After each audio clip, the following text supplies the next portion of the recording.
Olá, estamos dando início a mais um programa Debates Le Monde Diplomatique Brasil, uma iniciativa do jornal Le Monde Diplomatique Brasil, em parceria com a TV PUC, com o canal universitário e com a TVT, a TV dos Trabalhadores. Há poucos dias nós tivemos pela 7ª reunião seguida a manutenção da taxa Selic em 13,75%.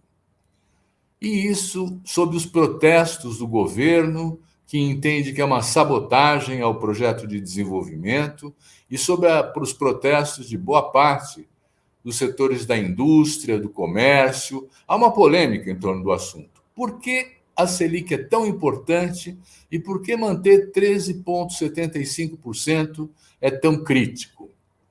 Para responder essas perguntas e nos esclarecer sobre essa situação, nós voltamos a convidar um economista muito querido, o Ladislau Dobor, que eu vou apresentar para vocês agora. O Ladislau é conhecido de todos nós, é uma referência, ele é professor titular da PUC, ele é doutor em economia, ele tem mais de 40 livros escritos e publicados, e ele tem mantido um acompanhamento e é um crítico rigoroso da política ortodoxa, neoliberal, que tem sido aplicada nos últimos anos aqui no Brasil. Ladislau, para nós é uma satisfação voltar a ter você aqui com a gente e poder contar com você para esclarecer a nós, aos nossos telespectadores, que negócio é esse de Selic a 13,75%. Mas, para começar, nós precisamos entender um pouco do que nós estamos falando. Eu gostaria que você nos ajudasse a esclarecer primeiro o que é a Selic, quem decide a Selic e como é que esse desenho institucional foi se definindo para ser assim. Olha, Silvio e pessoas que assistem isso, primeiro, eu gosto disso aqui porque é um programa bem humorado, né? A gente tem que falar das nossas desgraças com bom senso e com bom humor, porque senão a gente fica muito deprimido nesse processo.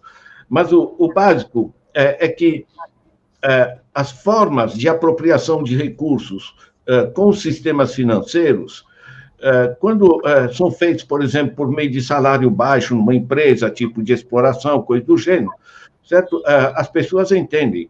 Quando se trata do sistema financeiro, sobretudo quando as pessoas escutam na TV os consultores da Faria Lima dizendo que é isso, que é aquilo, que é para proteger a população da inflação, as pessoas ficam confusas, né? Então, explicitar a coisa não é complicado, tá? A Selic é criada em 95, como se quebrou a hiperinflação era um dreno do dinheiro das pessoas, né? Mas não dos bancos. Os bancos reaplicavam no overnight, não perdiam nada. Na realidade, a inflação ela favorecia os grandes grupos financeiros, que a multiplicavam, e com a queda da hiperinflação em 94, para compensar, se gerou a taxa Selic, a partir da qual as instituições financeiras podiam comprar títulos da dívida pública. Comprando títulos da dívida pública, na época, seriam remunerados com 24,5%. Isso entra em vigor a partir de julho de 96 e chegou até a 46%. Ao ano? Ao ano. Juro é ao ano, tá? Isso é no comércio, no Brasil, nos bancos inventaram juro ao mês. Isso aqui. Bom, o que acontece é o seguinte. Portanto, eu coloco meu dinheiro, por exemplo, na minha poupança no banco. O banco me paga uma merreca. O banco pode pegar esses recursos, comprar títulos do governo, e o governo vai pagar para ele, na época, 24,5%. Hoje está pagando 13,75%. O que isso significa? Significa que o governo tem que pagar aos bancos sobre esse dinheiro, hoje, esse 13,75%. De onde o governo tira esse dinheiro? Tira dos impostos. Certo? Então, uma parte dos impostos que eu pago, em vez de servirem para financiar saúde, infraestruturas, educação, etc., são desviados do governo e repassados para os bancos, que enriquecem com o meu dinheiro. a partir de uma taxa fixada pelo Banco Central. Acontece o seguinte, no conjunto, eu, pela minha poupança, recebo uma merreca, certo? Quem paga os impostos sou eu, e os impostos que eu pago, volto a dizer, em vez de servirem para saúde, educação, etc., vão ser repassados para os bancos pelo prazer que eles têm de ter o meu dinheiro. Né? Ou seja, é um dreno líquido de recursos públicos que são justificados formalmente, que é para proteger a população da inflação. Isso é simplesmente uma farsa. A gente chama de narrativas em economia, né? Porque quando você se apropria de dinheiro sem a produção correspondente, o que é uma sem-vergonhice, você é obrigado a criar uma narrativa. Então, você diz, olha, eu vou colocar uma taxa Selic elevada, aí pessoas que iriam fazer um consumo ou investimento, ou seja, dinamizar a economia, elas, pelo contrário, elas colocam o dinheiro em títulos do governo e esses títulos de governo, de certa maneira, esfriam a economia, né? O que reduziria a pressão da inflação. Isso é uma farsa, ou conto de fadas, narrativa, como queiram, mas basicamente é para justificar uma apropriação dos recursos dos nossos impostos por grupos financeiros não produtivos, num volume que, neste ano, 2023, deve atingir 740 bilhões. 740 bilhões são 5 anos de Bolsa Família, mas repassados para um grupo muito pequeno da elite financeira. Portanto, é um sistema que é ruim para a economia, porque tira dinheiro da economia, tira a capacidade do governo financiar políticas públicas e tem o efeito também muito negativo em termos de dinamização de empregos e de economia, de investimentos em geral. Porque o empresário que iria, por exemplo, fazer uma fábrica de sapato ou o que seja, ele pensa, sabe o que é? Eu vou colocar meu dinheiro na taxa Selic, me rende 13,75%, tira 5% da inflação, vai me dar um líquido de mais de 8%, eu estou tranquilo, não preciso trabalhar, risco zero, ou seja, você realmente esfria a economia, né? Você desindustrializa a economia, você mantém o desemprego elevado. Né? No Brasil, usar a justificativa da inflação é simplesmente uma farsa. Mas, Ladislau, eu entendo isso, mas quem define essa taxa é o Banco Central. O Banco Central não é o governo? Quem define lá dentro do Banco Central essa taxa? Olha, se reúne, né, um conselho, o Copom, que define essa taxa, mas quem manda é o Banco Central. O Banco Central, até pouco mais de um ano, ele pertencia ao governo, portanto, o governo podia articular as suas políticas de investimento, suas políticas sociais, né, e a taxa de juros, portanto, equilibrando a política monetária de maneira ampla. Agora, o Banco Central foi tornado autônomo, entre aspas. Na realidade, o Banco Central passa para as mãos dos banqueiros. Lembre que o Campos Neto, que dirige o Banco Central, ele era executivo do Banco Santander, que, no caso brasileiro, não no plano internacional, mas no Brasil, é um agiota de primeira linha. Tá? Eu recebi um SMS, eles me propondo, baixou a taxa de juros, professor Ladislau, escreveram no professor Ladislau, mas Ladislas, sua taxa de juros baixou para 5,9 A.M. 5,9 M, portanto, ao mês, é 100% ao ano. Esse é o nível de agiotagem. Esse cara do Santander hoje dirige o Banco Central. Agora, com o Banco Central autônomo, você tira do governo a capacidade dele realmente fazer uma política monetária, o que significa, não moedas, enfim, no sentido abstrato, mas significa a capacidade de orientar os recursos que são nossos, dos nossos impostos, para saúde, para infraestruturas, para coisas que são úteis, né? Então, na realidade, gerou-se um dreno. Eu estimo que, quando definiram a autonomia do Banco Central, eles já sentiam que não ia se continuar essa política do bolsonarismo, então, preventivo, eles tornaram, entre aspas, autônomo o banco, mas, na prática, se coloca um ex-executivo banqueiro na direção, e as políticas que o Banco Central hoje mantém não são políticas adequadas para a economia, são políticas adequadas para os grupos de especulação financeira, a Faria Lima, os grandes bancos, que também são investidores internacionais, estão ligados a BlackRock, Vanguard, Credit Suisse / UBS, State Street, enfim, o conjunto do sistema, porque a financiarização ela é global, não é apenas no Brasil. Mas, Ladislau, eu ainda queria insistir em quem está decidindo isso. Eu fui ver o Comitê de Política Monetária, né, que é quem acaba decidindo a taxa Selic, é composto por 7 pessoas. Né? E essas 7 pessoas, tem 3 que têm passagens pelo mercado financeiro, né?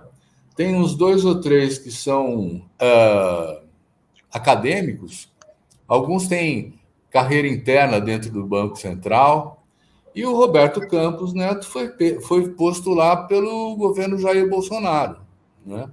Que o Roberto Campos Neto é um neoliberal de carteirinha, ortodoxo, mas ele não apita nada, quem está decidindo o que ele faz é o sistema financeiro. Mas você falou, a partir de... E eu fico pensando, quando é que o Banco Central, ou quando é que o Ministério da Fazenda no Brasil saiu das mãos do setor financeiro? Você tem alguma lembrança disso? Olha, não tenho. Passando por Henrique Meirelles e por tantos outros, certo? Na realidade, o que a gente chama de financiarização, Silvio, está muito ligado ao mesmo processo que se dá nos Estados Unidos. Né? Em 2010, os Estados Unidos decidiram que as corporações podem financiar as eleições dos políticos. Né? O pessoal dos Estados Unidos diz we have the best Congress money can buy. Temos o melhor Congresso que o dinheiro pode comprar. Né? O dinheiro está efetivamente nos grupos financeiros. O que tem por trás disso, do que a gente chama mundialmente de financiarização, e que gerou o que se chama também de capitalismo extrativo, não investidor, mas extrativo de recursos, é o fato que o dinheiro hoje é imaterial. Tá? Esse dinheiro impresso, as notas impressas pelo governo, né, que a gente chama de dinheiro, isso representa, ordem de grandeza, 3% da liquidez no mundo. Quase tudo hoje são sinais magnéticos, no cartão, nas transferências de diversos tipos. Isso permite uma fluidez absolutamente descontrolada. Né? Agora, inclusive, essas conexões entre o Banco Central, que repassa dinheiro para os grupos financeiros, que, por sua vez, repassam boa parte para os grupos internacionais que eu mencionei. Esse é o processo, e a gente não tem controle. Eu participei de discussões, inclusive, com sindicatos, né, que o pessoal, por exemplo, enfim, que o movimento do trabalho, dos trabalhadores, pudesse ter alguma forma de intervir sobre essa taxa de juros. A composição do Copom é uma coisa que nunca se mexeu. Né? E, ainda por cima, se separou o controle do Banco Central relativamente ao governo. Isso gera um governo capenga, tá? Porque ele tem uma parte, ele pode desistir para onde investimos, mas ele tem que sofrer esse dreno dramático dos 13,75. Agora, pense no seguinte, o governo quer dinamizar a economia, tá? Se ponha na pele de um empresário produtivo, um cara que normalmente produz coisas. Né? Eu gosto de citar um excelente diagnóstico que o empresário fez, que publicou no Estadão. Ele diz assim, realmente está mais barato eu contratar, mas para que eu vou contratar se eu não tenho para quem vender? Porque com essa taxa de juros você quebrou também a capacidade das famílias consumirem, que é outro domínio de juros, não é a taxa Selic, é o juro sobre as pessoas físicas, né? Agora, portanto, as famílias não estão consumindo, você trava a economia. Outro ponto, a taxa de juros sobre as empresas, tá? 23,1% em média. Na Europa é 2% a 3% ao ano, certo? Aqui é 23,1%. Se põe na pele do empresário. Ele não tem para quem vender, porque 70 milhões de adultos no Brasil estão inadimplentes. Certo? 70 milhões de pessoas no Brasil estão inadimplentes, só os adultos. Né? 2, se ele precisar de um empréstimo do banco, com essa taxa de juros, ele mata qualquer negócio. E 3, ele tem a opção muito simples: vou comprar títulos do governo, do Tesouro Direto, me dá 8,5% limpo, para que eu vou estar investindo, certo? Liquidez total, tá? Risco zero, ou seja, você, na realidade, paralisa a economia, e quando tantas pessoas, inclusive dos chamados mercados, né, porque eles sabem que, eu gosto muito, o Colbert, que era ministro do Luís XIV, ele dizia assim: a atividade consiste em depenar o ganso de maneira a obter o máximo de penas com o mínimo de chiadeira. Né? Isso Luís XIV. Tá? Ou seja, nós temos um sistema que drena a capacidade de investimento do Estado, drena a capacidade de investimento das empresas e drena a capacidade de consumo das famílias. Certo? E dizem que isso é para proteger a população da inflação. Isso aqui é um escândalo. Né? Deixa eu voltar um pouquinho ainda para a nossa 740 bi, que você falou que esse ano está previsto que os tributos, o governo vai pagar de juros da dívida pública. Né? A referência é essa, né? Quer dizer, esses juros da dívida pública, a 13,75 por ano, geram 740 bilhões que são transferidos para os donos da dívida pública. Já há quem diga que essa dívida pública não é essa, que ter uma auditoria aí poderia mexer muito no que é esse valor. Né? Como é que é essa história? Você não pode cortar o pagamento do juro da dívida, mas você pode cortar na educação, na saúde e tal, que a lei permite, mas para pagar a dívida não permite, né? Como é que você vê isso, Ladislau? Você sabe o que é? O que eles estão fazendo é legal. E sabe por que é legal? Porque eles que fazem as leis. O artigo 192 da Constituição de 88, que tornava a agiotagem chamada usura, né? Tornava ela crime, né? Passivo, enfim, é crime, simplesmente. Se fosse hoje, muitas dessas atividades seriam criminosas, simplesmente. Né? Agora, eles simplesmente tiraram essa lei, né? E tiraram no artigo 163, que dava capacidade do governo fazer fiscalização do sistema financeiro, e tiraram lá do artigo 52 das disposições complementares, né, que regulava a participação do sistema internacional no sistema financeiro brasileiro. Isso está muito bem descrito, um excelente livro do Zanetti, que chama O Complô, que vale a pena qualquer pessoa ler, porque é muito bem, muito claro, desenhado como se fez a coisa. Ou seja, você torna legal uma coisa que é ilegítima, absolutamente. Porque essa gente está ganhando esses 740 bi sem produzir nada. Ou seja, pelo contrário, travando a economia. Agora, uma pesquisa que foi apresentada no Valor Econômico é muito interessante, de Carlos Luque e outros. Eles dizem o seguinte: esse estoque da nossa dívida, cerca de 7,5 trilhões de reais, 82% dessa dívida, não é que o governo se endividou para construir uma estrada, para construir uma universidade, ou o que seja. Não. É simplesmente juros sobre juros. Eles ganham tanto, né? No começo era 24,5%, chegou a 46%, certo? Já com inflação baixa. Tá?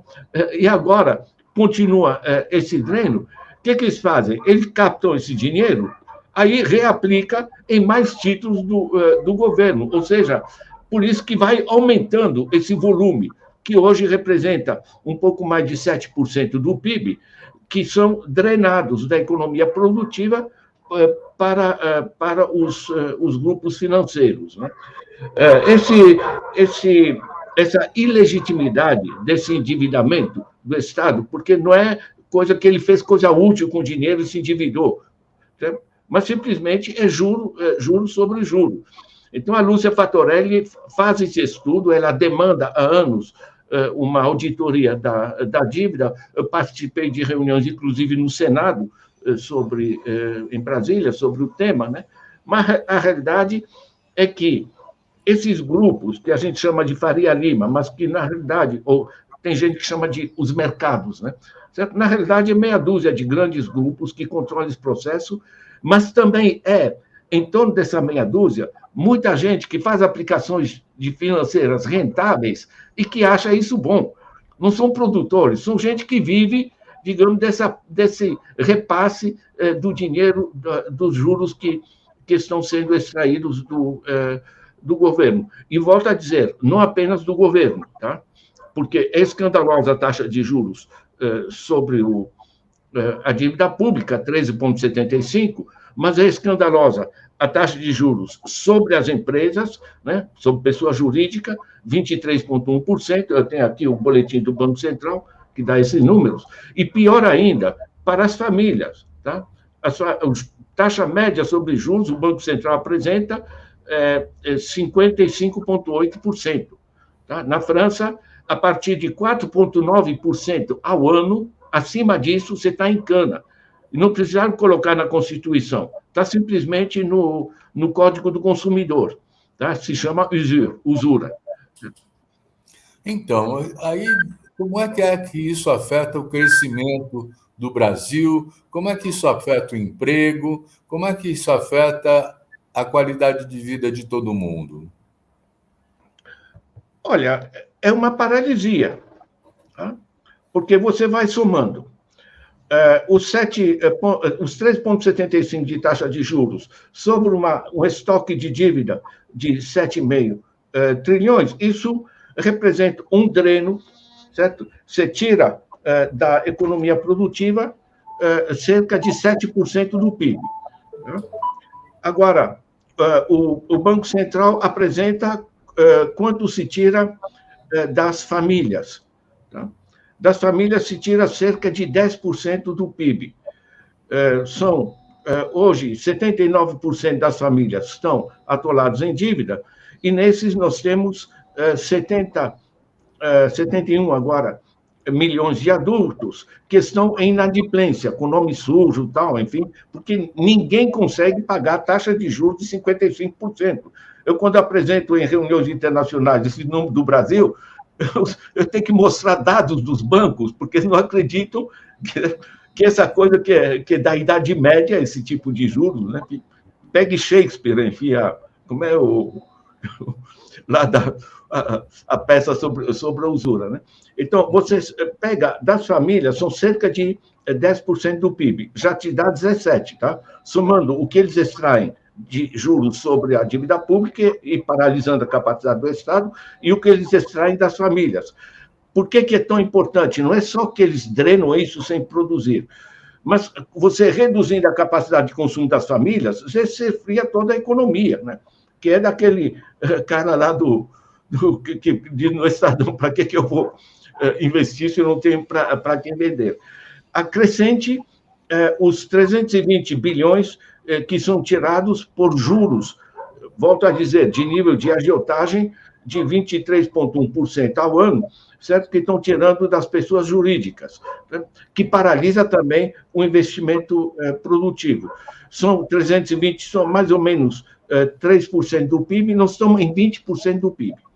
Você acrescente a evasão fiscal. Eu não faço evasão fiscal porque ninguém me pergunta se eu quero fazer evasão fiscal. Eles me deduzem na fonte. Eu pago 27,5%. Tá? Agora, esses grandes grupos, com um monte de advogados, e com a ajuda bancos. Os bancos têm departamento que chama departamento de otimização fiscal, não chama departamento de evasão fiscal.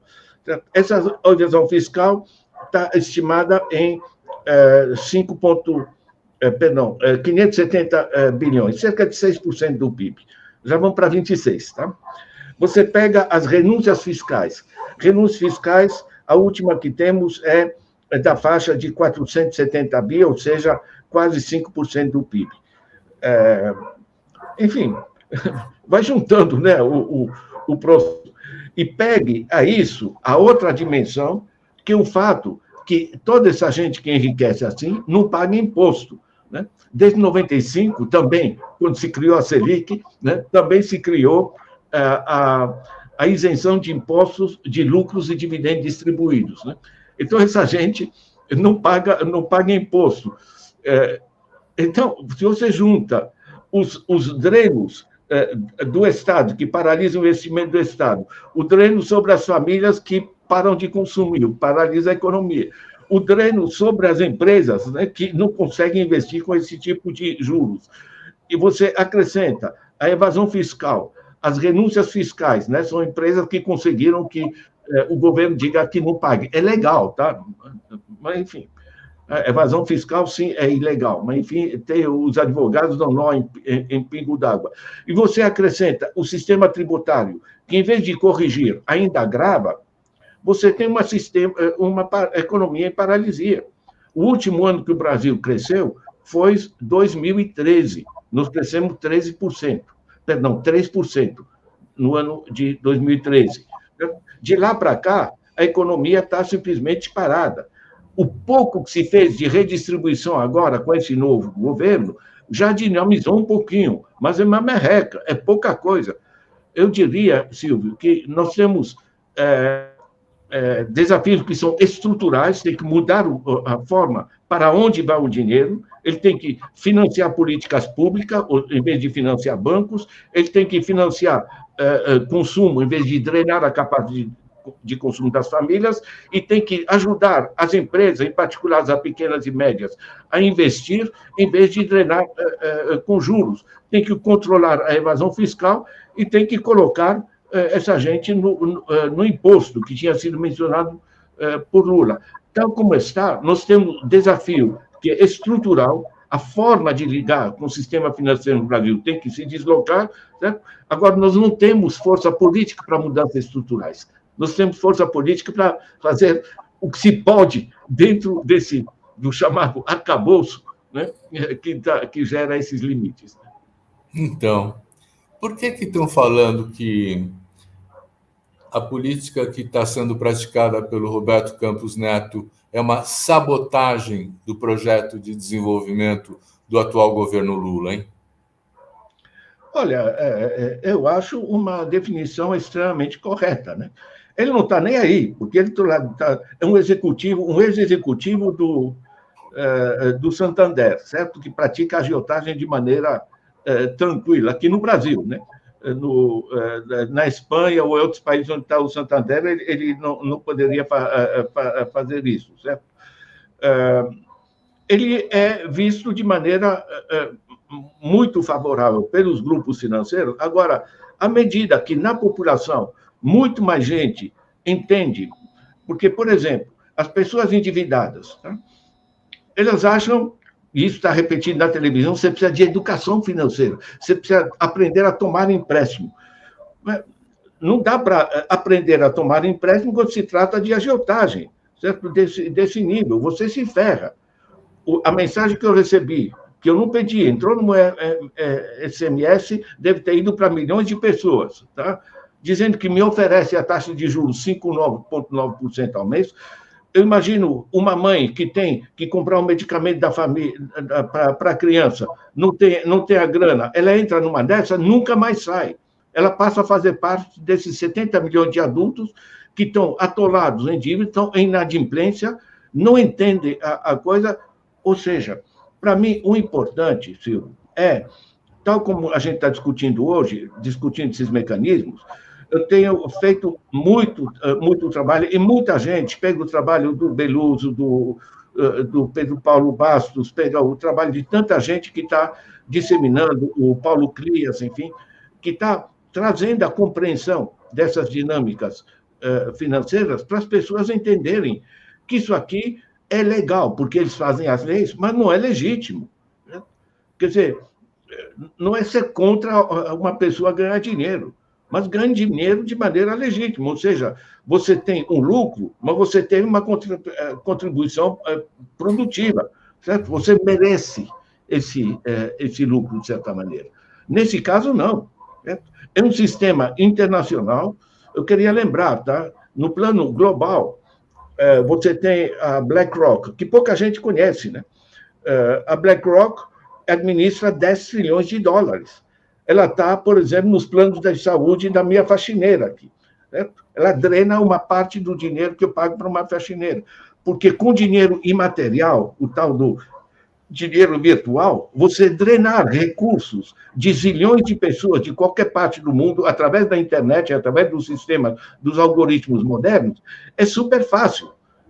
Você tirar R$ 20 do bolso de um favelado não é fácil, certo? Você manter uma pequena tarifa no cartão de crédito que ele tem no bolso, ninguém repara na coisa, ninguém entende a coisa, certo? Na realidade, o sistema financeiro mudou.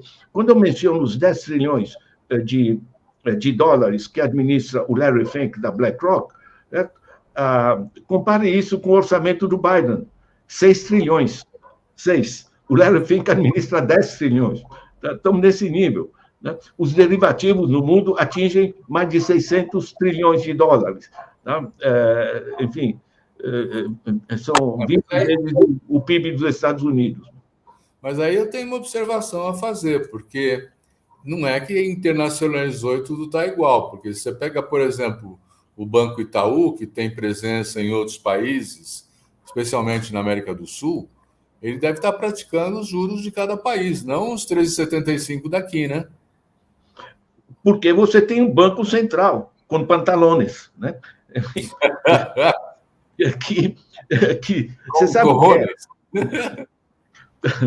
Eventualmente. Mas o básico é o seguinte, quer dizer, um banco privado recebe uma carta patente que autoriza ele a trabalhar com dinheiro de terceiros. Lembre que todos esses lucros financeiros, tá? O dinheiro que eles tiram do governo é nosso dinheiro, dos nossos impostos, o trabalho que eu ganho como professor, certo? O dinheiro que eles tiram dos bancos, né? Que os bancos é nosso dinheiro, os nossos depósitos, das empresas produtivas, etc. Né? Então, todo esse mundo, esse dinheiro nosso, dinheiro é apenas um sinal, certo? Um sinal magnético hoje. Agora, por que eu menciono a dimensão internacional? Porque com sinal magnético é instantânea a transferência por algoritmos para qualquer parte do mundo. Se tornou um sistema global. Agora, eu pego o Santander na Espanha, tá? Aqui ele me propõe 100% de juros, tá? Na Espanha, por exemplo, o cheque especial que o Santander aqui cobra na faixa de 150%, o cheque especial do Santander na Espanha, você entra santander.es, você pode procurar lá, né? Vai te dar até 5 mil euros, sem juros, até 6 meses. Tá? Aqui eles me dão 12 dias, né, e dizem que é uma liberalidade. Se adaptaram por quê? Porque você não tem um banco central que cumpra o seu papel de controlador do sistema financeiro. Né? Agora, você chamar de autonomia, você colocar o Banco Central nas mãos dos bancos, certo? Dos intermediários financeiros, né?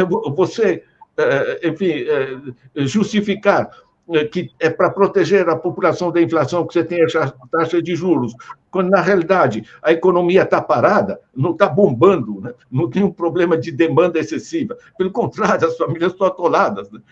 Tem 33 milhões de pessoas passando fome, 125 com insegurança alimentar. Agora, isso se junta, Silvio, que é legal ver, tá? Porque por que o Brasil produz, na última safra, produziu mais de 4 quilos de grãos por pessoa por dia, E por que temos tanta fome no Brasil? Porque a produção e comercialização de grãos está ligada ao mesmo sistema financeiro, que tem outra estrutura, que a gente chama de ABCD, né? ADM, Bunge, Cargill e Dreyfus, que controlam 80% da comercialização de grãos. Eles estão em Genebra, certo? No computador, não produzem nada, não comercializam diretamente. Eles administram fundos que organizam sistema de intermediação, né? Ou seja, é um dreno dos recursos naturais, da mesma maneira como a gente faz o dreno dos recursos financeiros, né? Eu sistematizei, para as pessoas que querem, com tranquilidade, dar uma olhada nos números, está aqui, resgatar a função social da economia. Né? O Silvio sabe que todos os meus livros estão online, gratuito. Né? É um esforço de... São excelentes, numa linguagem super didática. Eu recomendo que as pessoas leiam, porque, de fato, vão passar a ter uma compreensão mais inclusiva de toda essa problemática. Viu? Diga lá. Tem uma nota técnica minha, que está no site também. É só vocês colocarem no site, no double.org, vocês colocam o dreno financeiro. Vocês vão encontrar uma nota de 8 páginas, super simples, mostra esse tamanho, porque essa coisa que eu listei, né, os 7% que tiram do governo, os 10% que tiram das famílias, os 3% que tiram das empresas, mais a evasão fiscal de 6%, tudo isso aqui, por baixo, estão tirando 25%, o equivalente a 25% do PIB, está sendo drenado por grupos financeiros articulados com o sistema internacional. Certo? Isso aqui, por que o Lula está viajando tanto no plano internacional? Porque resgatar a soberania econômica hoje é vital para organizar a economia em função às necessidades do Brasil. Como é que um país que produz 4 quilos só de grãos por pessoa por dia tem fome, gente? Certo? Ou seja, a sem-vergonhice está nisso, tá? Porque a economia deixa de servir o bem público.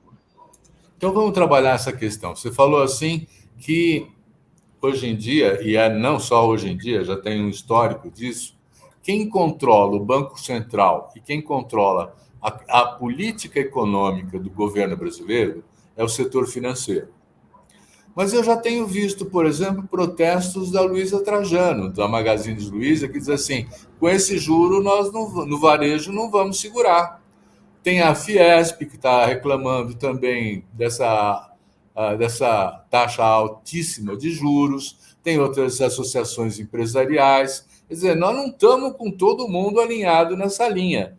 É verdade que a financiarização de todos os negócios acabou calando a boca do setor do comércio, do setor da indústria, essas coisas, ou existe uma tensão que pode resultar em coisa nova?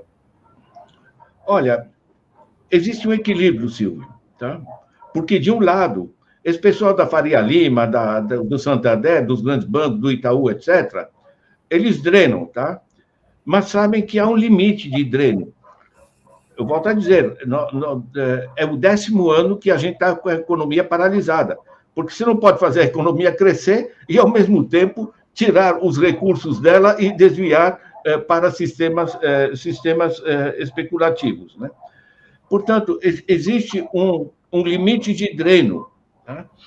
Então, a partir de um certo momento, você está matando a economia e você está reduzindo a capacidade de muitos atores lucrarem. Né?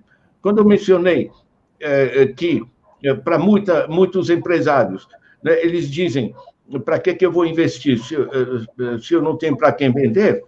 Eles estão se dando conta que isso está paralisando. Você pega a situação de tantas, são milhões de pequenas e médias empresas nos 5.570 municípios do Brasil, que estão numa situação catastrófica, porque as pessoas não estão consumindo, não tem como investir. A taxa de juros para pegar um empréstimo para fazer uma empresa também não é viável, né?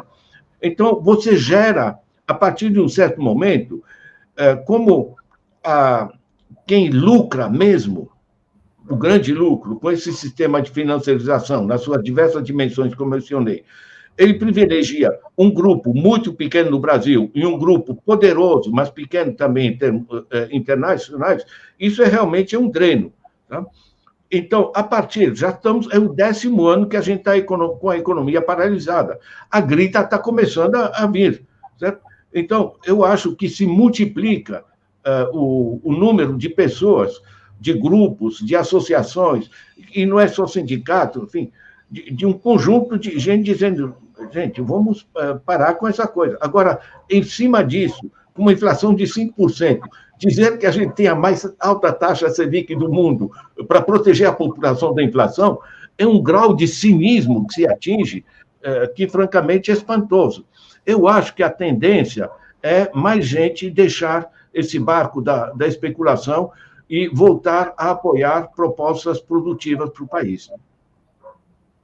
Então, mas aí você tem que tapar outros buracos que você já falou, né? Quer dizer, nós temos a questão da remuneração dos juros da dívida pública, mas essa história de evasão fiscal, essa história de sonegação fiscal, quer dizer, eu tenho entendido que o ministro da Fazenda, o Fernando Haddad, ele está apostando em tapar os buracos desse ralo que está saindo dinheiro. Ele não está querendo aumentar os tributos. Está correta essa política de fechar os buracos, de vazar o dinheiro? Olha, está correto toda e qualquer medida que consiga resgatar uma parte desse dinheiro, desse dreno, para recolocá-lo na economia. E recolocá-lo na economia significa, por exemplo, esse aumento do Bolsa Família, certo? O Bolsa Família gera capacidade de consumo gera mercado para as empresas. Bem ou mal, isso gera uma pequena dinamização da economia, que a gente tá sentindo. Né? Você controlar a evasão, que é crime, enfim, é também absolutamente viável, mas é difícil por essa razão. Né? Eu volto a dizer, 97% do dinheiro hoje é virtual. Né? Nós temos um sistema de controle que data de outros tempos. Né? Os caras mandam abrir a mala em Congonhas ou em Guarulhos. Né? Como se os caras andassem com dólares assim. Você transfere 5 milhões para o Luxemburgo na conta do Itaú, que tem filial lá, que é paraíso fiscal, certo? Você faz enter e pronto, já foi, né? Certo? Não tem lá no satélite que transferem os sinais magnéticos, você não tem fiscalização, não tem o aduaneiro de boné e todas essas coisas. Né? Então, o sistema mudou. Né? Basicamente, o mecanismo é a taxa de juros, né? Para Estado, para empresas e para as famílias, é o sistema tributário, né? E é o sistema de evasão. Né? Por exemplo, o imposto, o ITR, Imposto Territorial Rural, simplesmente não é cobrado. Né? É pouca coisa, mas tem tanta terra parada no Brasil, não está pagando imposto. Sabe o quê? O cara de repente tem que pagar imposto sobre terra parada, certo? Bom, ele vai pensar, ou eu faço essa terra produzir, ou eu vendo para alguém que produza. Você tem esse estímulo. Né? Nós temos a Lei Candir. A Lei Candir é um escândalo. O que é a Lei Candir? A Lei Candir é a lei que isenta de impostos a produzir para exportação de bens primários ou semiprimários. O que isso significa? Significa que você pode recolonizar o país porque você produzir soja para exportação, você produzir milho para exportação, você produzir frango para exportação, pega a força mundial da JBS, certo? Isso você não paga imposto. Você gera um drama ambiental, você gera pouquíssimos empregos, porque é um sistema altamente mecanizado, certo? E você não paga imposto. A única justificativa para exportações primárias, eu tive recentemente uma reunião com ministros, inclusive em Angola. Eles têm 15 anos de petróleo, estão exportando petróleo. Em vez de usar o petróleo para financiar modernização da agricultura, indústria, universidades, etc., eles estão pagando dívida, porque se endividaram, certo? E estão importando bens de luxo para as elites, certo? Eu digo, olha, daqui 15 anos em termos históricos é rápido, certo? Eles vão estar sem petróleo e vão fazer o quê? Ou seja, você pode justificar uma priorização das exportações primárias se você cobra impostos para, com isso, financiar universidades, estradas, energia alternativa, etc. Tal como é dado, é um dreno no sentido líquido, ou seja, você está drenando o país, gerando um drama ambiental, gerando contaminação dos aquíferos, gerando destruição da Amazônia. Quer dizer, qual é o sentido desse negócio? Né? Então, na realidade, eu volto a dizer, o controle da taxa de juros, o controle da evasão fiscal, renúncias, etc., e o ordenamento adequado do sistema tributário são 3 eixos para colocar o país nos trilhos em termos de desenvolvimento. Ladislau, o Roberto Campos Neto ele tem um mandato até o final de 2024, né, como presidente do Banco Central, que não dá para mexer nisso, a menos que o Senado se oponha a ele continuar, o que é improvável que a maioria possa fazer isso. Tem outros instrumentos de governo que podem ajudar a um controle mais efetivo dessa desindustrialização, dessa financiarização? Essa é a primeira pergunta. A segunda é uma dúvida que eu tenho também, né? Porque com todas essas isenções tributárias que é dada para o agronegócio, parece que ele não tem grande contribuição para o Brasil, né? No entanto, todo mundo diz, olha, mas o PIB brasileiro foi puxado pelo agronegócio, olha como ele é importante. Você quer fazer alguma consideração em torno dessas duas questões? Nós já estamos chegando perto do fim do nosso programa, é rápido, é um papo interessante, vai envolvendo a gente, mas eu acho que essas duas questões você podia encarar antes da gente ter o nosso prazo esgotado, né? Vamos lá, rapidinho. Primeiro, relativamente a perspectivas do Senado de mudar, enfim, tirar o Campos Neto e colocar uma pessoa que esteja interessada nos rumos econômicos do país, e não apenas ao drená-lo. O grande problema, a meu ver, Silvio, é que boa parte desses políticos são gente, homens brancos e ricos, eles têm aplicações financeiras, estão ganhando também com isso. Então, você tem um conflito de interesse que está embutido na política, certo? De certa maneira, a política financeira passou a controlar a própria política, o processo decisório. É assim, por exemplo, que eles conseguiram tirar o artigo 192, certo? Ou que tiraram o Banco Central do controle do governo e colocaram na mão dos bancos. Então, esse é o entrave político, né? O segundo, relativamente ao agronegócio, o agronegócio, efetivamente, ele drena o país, tá? Ele drena a riqueza. Cada quilo de soja que é exportado representa, para produzir esse quilo, cerca de 5 mil litros de água. A gente chama de água virtual. Você está exportando água para tantos países que têm dificuldades com isso. Bom, isso não é cobrado. Agora, não só um desastre em termos ambientais, geração de pouco emprego, enfim, e coisas do gênero, mas nós temos também o fato que eles justamente não pagam impostos. Agora, essa parte, o que apresentado nos jornais, na mídia comercial, certo? É que está aumentando o PIB. O problema é que não é aumentar o PIB, é aumentar o bem-estar das pessoas. Né? Tem uns tempos atrás a gente discutiu o FIB, né? Felicidade Interna Bruta. Né? Você sabe, no Brasil, nós só não estamos em recessão formal, porque tem 2 setores que estão ganhando muito dinheiro e apresentam seus resultados como aumento do PIB, como estão contribuindo para a produção.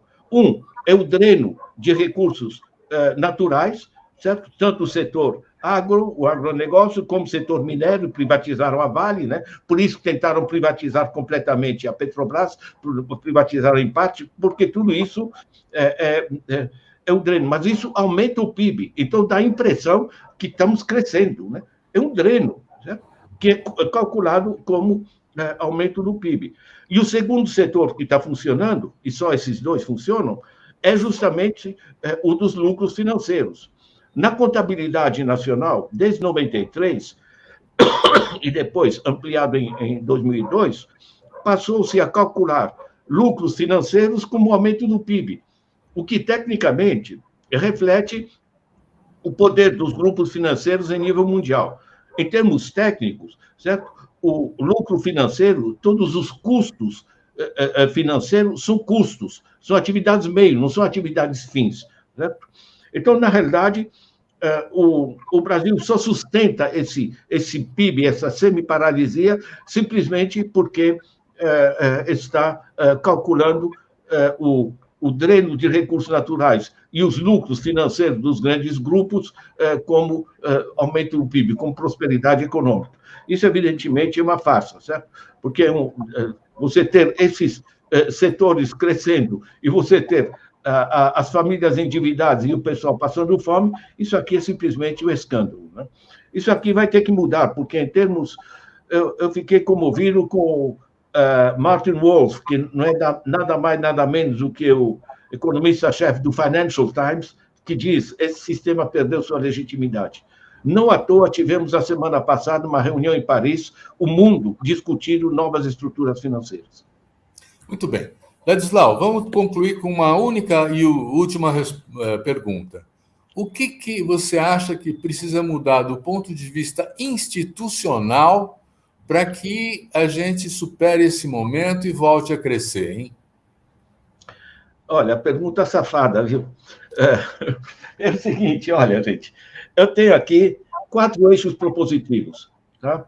Não é complicado, realmente você sabe o que é? Porque todo mundo tem que entender isso, né? Temos que sair desse negócio que economia é para economistas, porque é complexo. Estão metendo a mão na nossa grana, gente. Vamos entender como é que faz. Eu trabalho com 4 eixos. Você tem que organizar a inclusão produtiva, você tem que mudar o sistema financeiro para que ele financie essa inclusão produtiva, e você tem que mudar o sistema de gestão, porque nós estamos num sistema de século XXI, que a gente pode administrar de maneira descentralizada, município por município, e mantendo os controles em rede, certo? Você tem que dar um upgrade no sistema de gestão da nossa economia. Nós estamos o sistema institucional é do século passado, entendeu? O sistema analógico. Nós estamos em outra era. E nós temos que ampliar as bases. Eu trabalho isso, você sabe que eu estou hoje aposentado pela ONU, né? Eu trabalho isso muito na linha que a ONU trabalha, que é a pobreza e a desigualdade no plural, né? As diversas desigualdades. Né? Nós temos a desigualdade não só de salários, de renda, de riqueza, né? Que é diferente, a desigualdade de gênero, desigualdade racial, desigualdades regionais, inclusive dentro de uma cidade como São Paulo. Gente, ou seja, esse recosturar o país para ele funcionar para o conjunto da população e não para minorias é absolutamente vital. Isso não é questão de esquerda ou direita, é questão de decência humana. Né? Muito bom.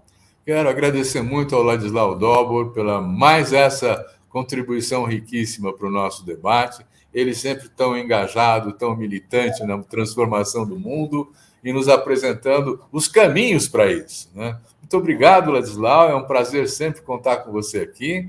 Muito obrigado também a você que nos assiste. Semana que vem tem mais.